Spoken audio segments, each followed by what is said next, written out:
Šport a športovci boli na zemi od nepamäti.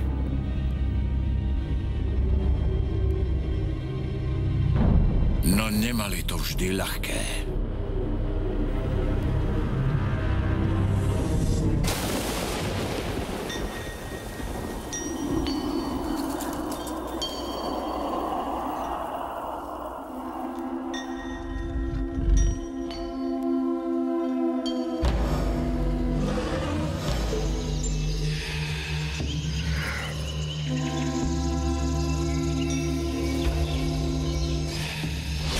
Boli to časy, kedy vodáci nemali lode. Bicykle nemali sedadlá. A o značkových športových dresoch mohli športovci len snívať.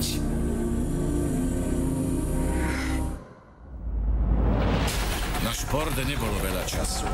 A tak starodávne športové hry trvali len jeden deň. Bežecké disciplíny sa konali v rovnakom čase a na rovnakom mieste ako lukostreľba a hod oštepom.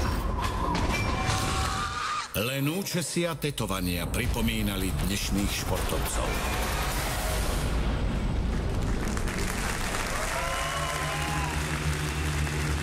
A do toho všetkého prišla hrozná správa. Všetci zomriete. Dnes je koniec sveta. Trvanlivé mlieko si už nekupujte. Domov to stihne len Sagan. Je mi ľúto, že neuvidím olympijské hry v Tatrách. Boli ste tak blízko. Tak blízko.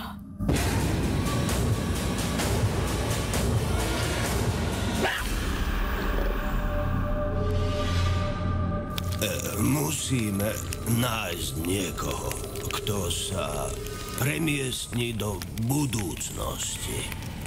Slovensko je tá vyvolená krajina. Športovci tam majú podobné podmienky ako my.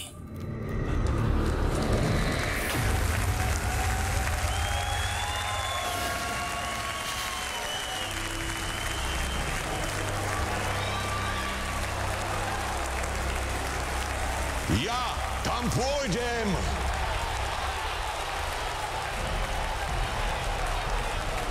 Pri Hantuchovej dlhých nohách prisahám, že nájdem odpoveď.